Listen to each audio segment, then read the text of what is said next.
What's going on, ladies and gentlemen? We are back once again, and we are going to be discussing, of course, the brand new movie Chip and Dale Rescuers. Now, I know anybody does not want to be spoiled on this.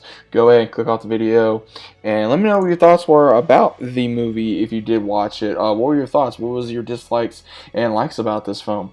Now, I did enjoy this film. There's things about it I loved. There's things about it I didn't particularly care for. The main things I really did like was how they kind of gave us the Who Framed Roger Rabbit treatment.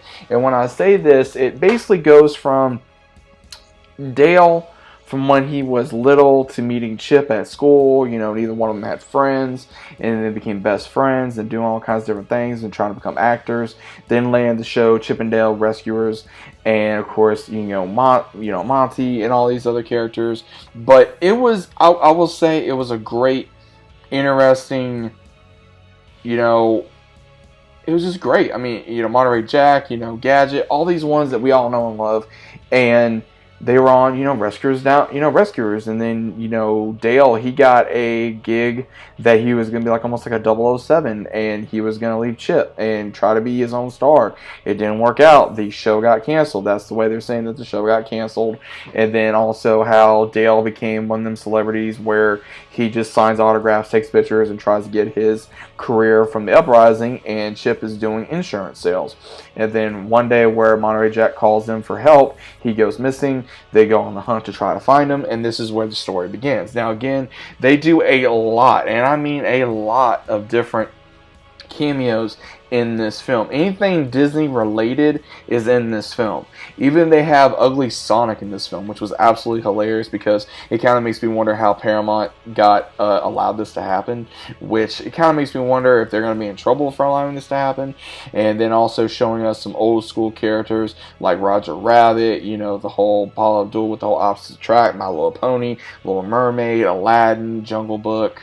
All the characters that we know and love from growing up and as kids watching all this was absolutely crazy. And the whole main villain of this story is Peter Pan. And it was kind of weird because I didn't even know about this. They actually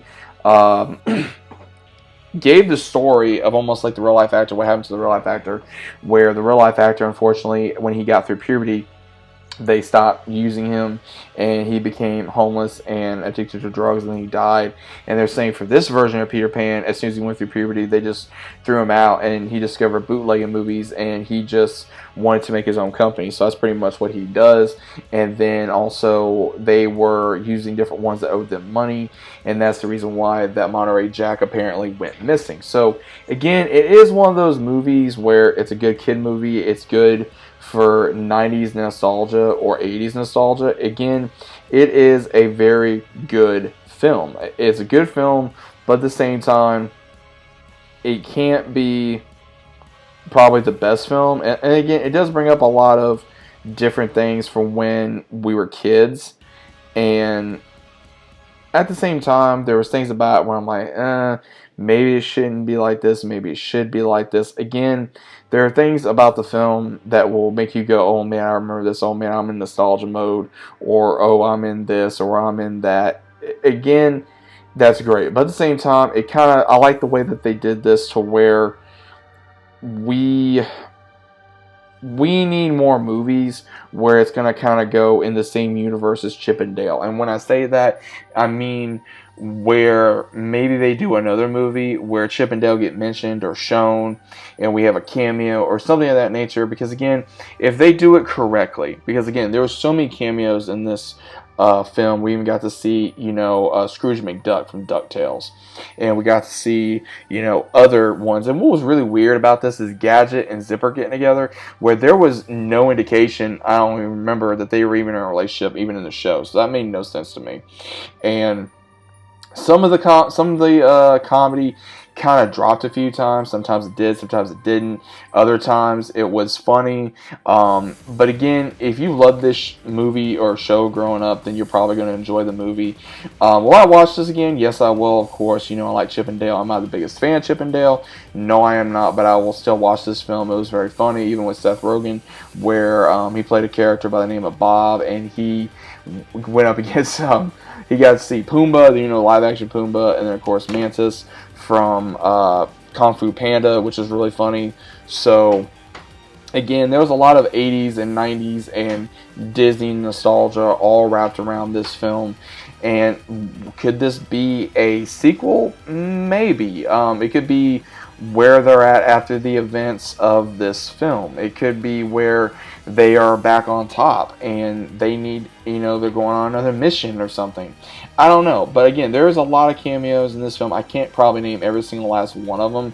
They do poke fun at a lot of movies. They do poke fun at a lot of TV shows, especially if you get all the Easter eggs and hints. There's so many Easter eggs in this film. Again, you have to literally pause every single time you turn around to probably get every Easter egg in this film, because that's how many Easter eggs there are. And especially if you're a big Disney fan, they bring up Nickelodeon, they bring up Disney, they bring up Fox Kids, they bring up all kinds of different things, especially if you grew up on these cartoons like I did when I was little. So overall, 1 out of 10, how would I rate it? Probably an 8. And the only reason why I rated it 8 is I wish there was more to this film than what we were given, if that makes any sense. But overall, I did enjoy myself. I think it was a great, fun, loving family, watch with your spouse or your kids type of a film. And I would add it to my DVD collection. I would. I mean, I'd perfectly love to have this in my DVD collection and be able to say, hey, I own this film, or just watch it on Disney Plus if you want to, or sometime later on, or leave it on for your kids. That way they can watch something and go to sleep while watching it. I mean, it just all depends on what you want to see at the end of the day. But what do you guys think of Chip and Dale Rescue Rangers? What do you guys think? Was it a great film? Was it an okay film? Was it decent? What do you guys think? Let me know, and I'll see you next time.